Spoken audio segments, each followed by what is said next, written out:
itu pernah mendapatkan pengalaman yang kurang enak. Ini kan banyak anak-anak di sini.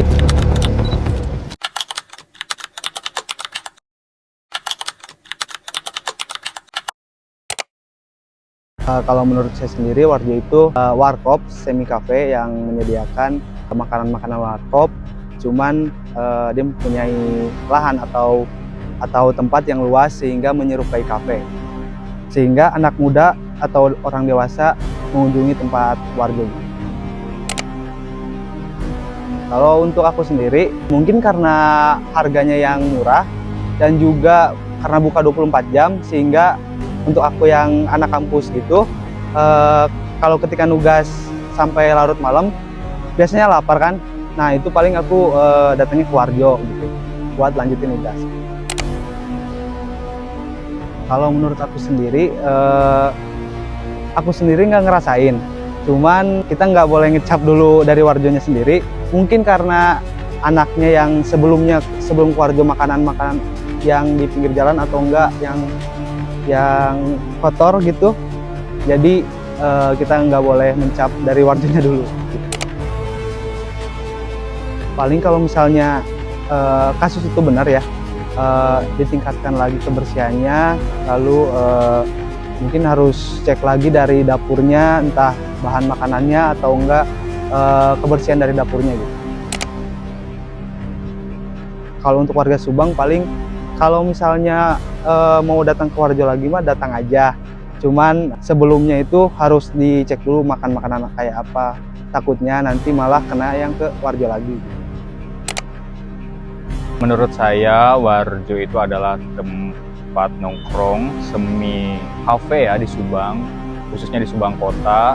Tempatnya cukup nyaman karena termasuk tempat yang di pusat perkotaan di Subang, di Kabupaten Subang. Jadi itu memang tempatnya cocok dan strategis untuk nongkrong di semua kalangan, baik anak muda maupun orang dewasa, seperti itu. Sebelumnya beberapa kali pernah ke Warjo bareng teman nongkrong atau teman di kantor, teman sekolah, dan juga teman-teman kantor. Tempatnya cukup enak, nyaman juga. Tapi waktu itu pernah mendapatkan pengalaman yang kurang enak, pelayanannya lama ya. Kita kurang lebih setengah jam, bahkan lebih, nunggu pesanan datang. Dan untuk rasa makanannya juga meskipun terjangkau, tapi waktu itu pernah dapat pengalaman setelah makan di Warjo itu minum atau makanannya. Setelah itu saya merasakan sedikit mual dan juga gak enak badan ya, waktu itu pernah beberapa kali, sehingga dari itu saya tidak berkunjung lagi ke Warjo sampai sekarang. Setelah ada waktu itu kasus yang tersebar di media, di TikTok, di Instagram, dan yang lainnya tentang kasus Warjo yang keracunan, ternyata mungkin memang benar. Soalnya selama saya berkunjung ke Warjo itu hampir semuanya merasakan perasaan yang kurang enak ya di perut ataupun di yang lainnya gitu.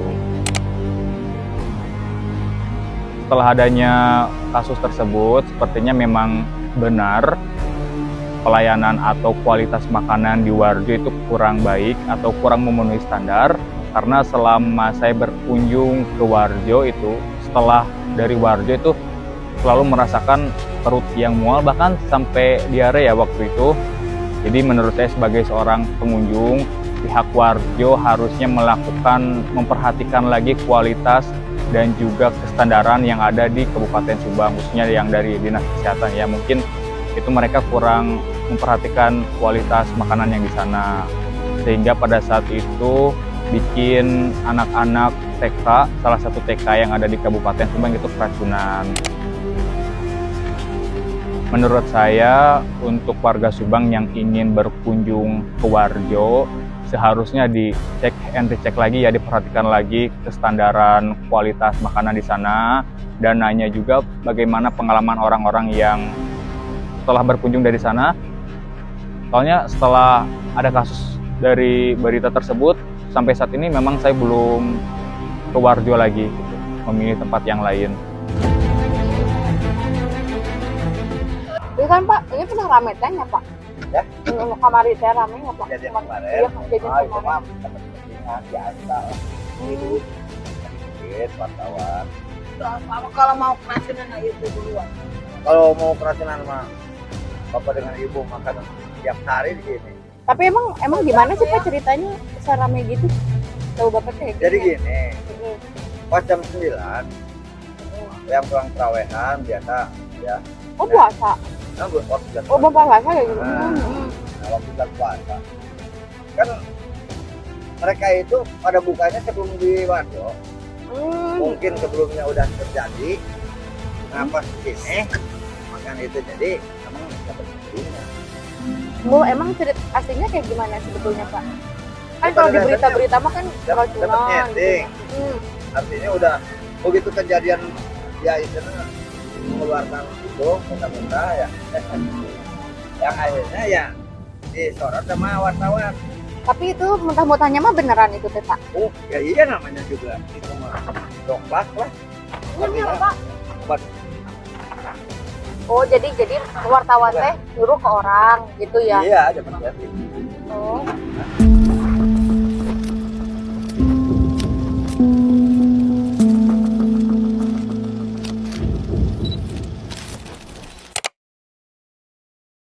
Yang pertama kalau ini kan banyak anak-anak yang di sini kan anak-anak yang lain juga karena di sini itu makanannya lumayan enak-enak juga kan. Yang pertama pada murah-murah juga nongkrong sebebasnya gitu. Yang pertama itu doang.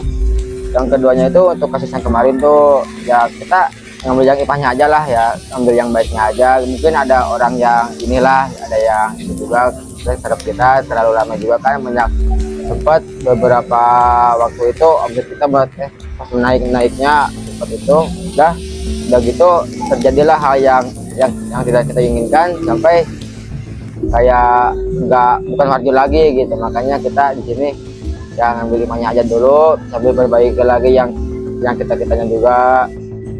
Yang pertama dari saya gitu doang sih, cuman ya untuk kedepannya insya Allah lah Warjo bisa lebih baik lagi buat masyarakat lagi, buat anak-anak lain juga, buat yang nongkrong-nongkrong juga gitu kan. Ada tapi untuk anak-anak Subang ya kalau mau nongkrong aja gitu kan, soalnya udah nggak ada apa-apa lagi, soalnya udah beres semua lah gitu kan, udah nggak ada yang ini lagi. Karena kita juga di sini juga buat yang terbaik juga buat yang lainnya ya. Insya Allah kalau misalnya ada apa-apa tinggal komunikasi aja ke apa ya atau ya ke karyawannya aja langsung gitu kan.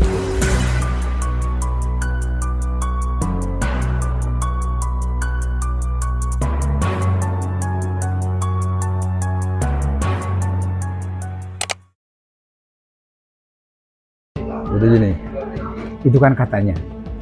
Dan mungkin ada beberapa muncul berita itu di media sosial. Kalau kami menindaklanjutinya itu dasarnya memang mungkin dari opini seperti itu. Jadi intinya gini, terlepas dari itu kata opini ya, kata masyarakat, kata media sosial, itu keracunan gara-gara makan makanan dari Warjo. Kalau saat ini Dinas Kesehatan tidak menyimpulkan seperti itu. Dinas Kesehatan bertindak, ya salah satunya karena itu, karena memang ada opini. Hal lain jadi kewajiban kami adalah sebenarnya setiap warung, setiap toko makan itu selalu harus di dalam pengawasan pembinaan kita Dinas Kesehatan, baik Dinas Kesehatan ataupun Puskesmas. Kebetulan karena memang Warjo akhirnya terjadi adanya opini seperti itu, kita investigasi. Saat kemarin terjadi, ternyata Warjo belum. Karena gini, kita mengeluarkan sertifikasi itu, untuk mengeluarkan sertifikasi itu bukan Dinas Kesehatan ya, tapi Dinas Perizinan atas rekomendasi Dinas Kesehatan. Ketika Warjo mendaftar ke Dinas Perizinan, dan Dinas Perizinan nanti dipimpinkan ke kita, baru kita survei, baru kita setelah itu keluar rekomendasi. Kalau gini, kalau untuk yang menjadi objeknya tempat-tempat makan, tempat-tempat pengolahan makanan, pokoknya sesuatu yang memproduksi untuk masyarakat, terutama di bidang makanan ataupun di bidang yang dikonsumsi, itu kalau di Dinas Kesehatan selalu melakukan pengawasan dan pembinaan. Tapi mohon maaf karena memang keterbatasan ketenagaan dan banyaknya tempat-tempat pengolahan makanan, ya mungkin salah satunya kalau ada yang kita lihat, terus ada yang kita data, baru kita lakukan pembinaan pengawasan. Tapi ketika di luar data kami, itu mungkin tidak ada pembinaan dan pengawasan. Tapi ada standar khusus nggak sih Pak supaya bisa dapat kelayakan itu? Misalkan tempatnya harus bisa. Iya. Berarti Ada yang MF standar. itu nggak bisa ya? Ya, tergantung tipe ya. Jadi tipe pengolahan makanan ada standar-standar tertentu. Yang diutama itu si standar si pengelolanya. Jadi pengelolanya itu harus bersertifikasi pelatihan pengolahan makanan. Dan itu biasanya Dinas Kesehatan yang mengajukan. Dan pelatihan itu ada di Dinas Kesehatan. Sebenarnya gini, kalau kita datang ke tempat makanan, kita lihat cara mengelola makanannya. Kalau tidak melihat cara mengelola makanan, lihat deh di tempatnya. Kalau lingkungannya sudah bersih, mungkin pertama lihat dari, kalau memang kita tidak bisa ngelihat cara pengelolaan makanan, lihat tempat makan bersih enggak. Yang kedua, ketika tiba-tiba ada penyajian, dari penyajian juga bisa kelihatan tempatnya bersih enggak, tempat itu tempat makannya. Jadi yang ketiga itu ikut mengawasinya, itu ikut ngebantu. Ini makanan ini kayaknya nggak bersih deh. Makanan ini nggak bersih deh. Yuk kita tanyain. Misalnya kalau ke tempat makanan, ke tempat pengolahan makanan itu tidak ada standar itu, boleh ke ke aparat desa, ke aparat kelurahan, boleh. Ya ini mah untuk preventif kan, pencegahan. Ketika tempat pengelolaan makanan itu yang utama ya, penyebab terjadinya penyakit itu kan hygiene. Ketika kebersihannya itu kurang, itu beresiko terjadinya ya keracunan lah, apalah gitu. Yaitu upaya preventif dari masyarakat, dari pribadi kita lihat tempatnya, terus kita lihat tempat makanannya. Kalau pengelolaan makanan yang bisa dilihat, kita lihat cara pengelolaan makanannya. Ini beresiko, tegur aja nggak apa-apa. Pak kayaknya ini. Atau misalnya kalau memang tidak ada kepuasan masyarakat, boleh melaporkan atau apa gimana.